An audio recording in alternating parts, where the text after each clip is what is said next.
On this week's Muscle Car of the Week, it's one of the baddest Mustangs you could ever buy, a 70 Boss 429.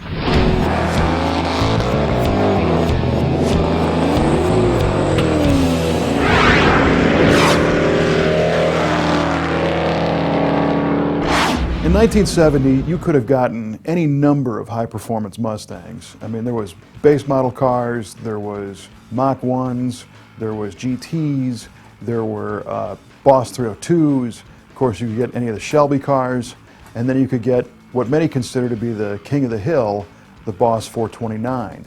And this car, you know, they only made 500 of them or so, 499 originally in 1970, because of a NASCAR tie-in that we'll get into in a second. But a lot of people look at this car and see the giant engine and a very basic car and think, you know, this must have been a drag race version of a Mustang. But in reality, this thing has its roots solely planted on the super speedways of NASCAR. The big Boss 429 V8 came about as Ford was going to compete with Chrysler against the Hemi-headed 426s. The Ford version had a semi-hemispherical cylinder head, which gave way to these giant valve covers and a super wide engine.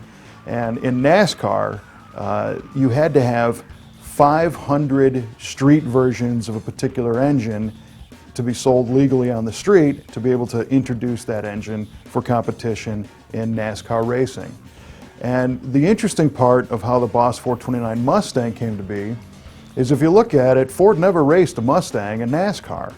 You know, the cars that were racing in NASCAR were Torinos and Mercury Cyclones at that point. You never saw a Mustang on the track, so you'd think you'd be able to go to your Ford dealer and buy a Boss 429 Torino. Well, that never happened. They decided to put the Boss 429 NASCAR engine in a Mustang. And as I mentioned earlier, there was a variety of Mustangs you could buy. So to get this 429 under the hood of a Mustang, the front of the car required extensive modifications. I mean, if you look and see how wide this thing is, it just took a lot of work to get there. And Ford realized they had all kinds of different Mustang programs going on, so they enlisted a subcontractor called CarCraft, which was spelled with K's, and had them do the work to get the 429 motor in the nose of the 69 and 70 Boss 429 Mustangs. Now, CarCraft was already building the Boss 302 cars for Ford, so they knew the Mustang platform in and out. It wasn't that big of a deal for those guys. You'll see the shock towers have been widened. They changed the front suspension mounts and the engine mounts to bring everything down. But looking at this thing, it's kind of amazing to see that they used every available square inch to fit something, even a smog pump. This car has a factory installed smog pump with the air tubes that go into the exhaust. So I mean, it's amazing that they fit that on the car. It's even more amazing that it's still on this car, because these things were ripped off and thrown away many years ago by most people. There was some other modifications too. They changed the front spindles, the front spring rate's different, the sway bar is different, and once you put all these things together to get that thing under the hood, you could see why they had to relocate the battery to the trunk, because there just wasn't any room left.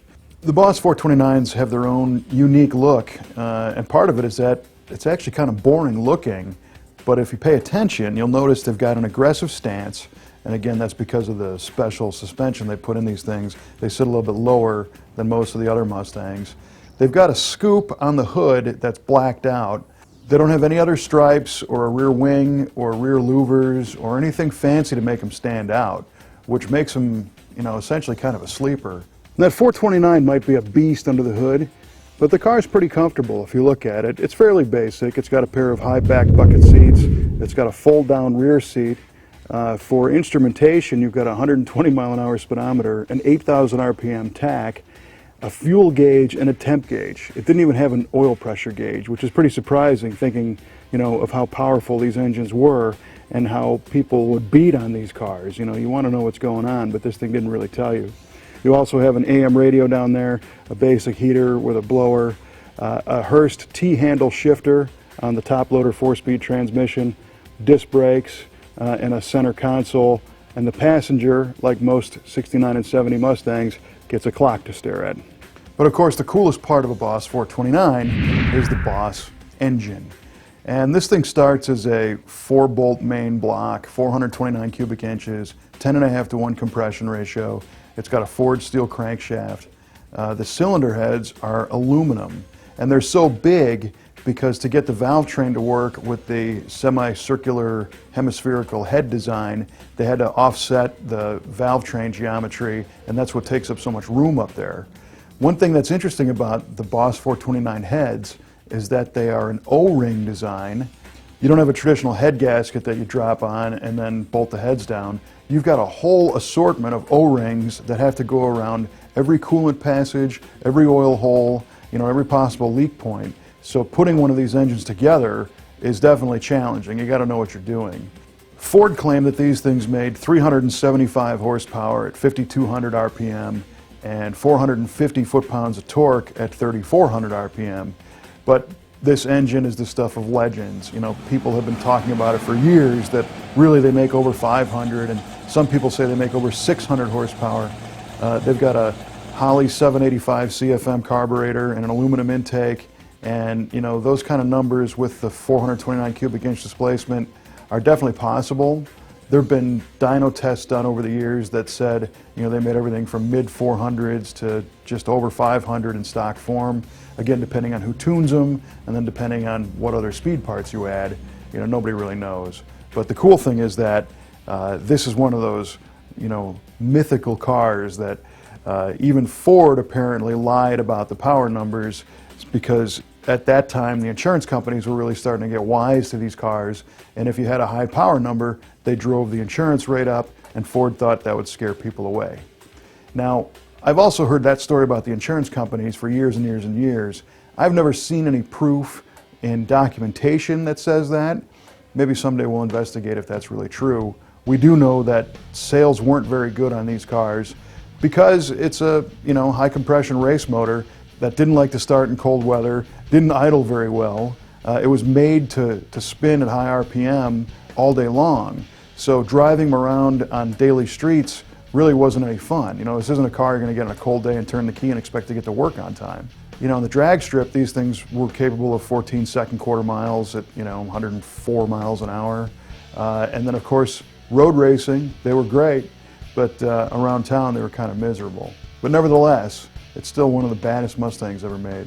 Other parts of the driveline include a beefed-up 4-speed transmission and a 391 rear axle with a traction lock differential.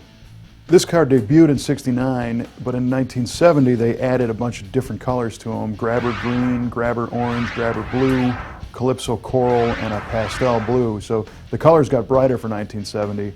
I don't know if that was an effort to attract more attention and sell more, but that's one of the big differences between 69 and 70 is the colors. Everything else is basically the same on those cars. So to have the Boss 429 engine be legal in NASCAR, Ford had to sell 500 versions on the street. The story is there was 499 Mustangs and a couple of Cougars done in 1970, so they reached that goal. But did they reach the goal of dominating NASCAR with the Boss 429? Doesn't look like it. I think Chrysler had more wins with the Hemi than Ford did with the Boss.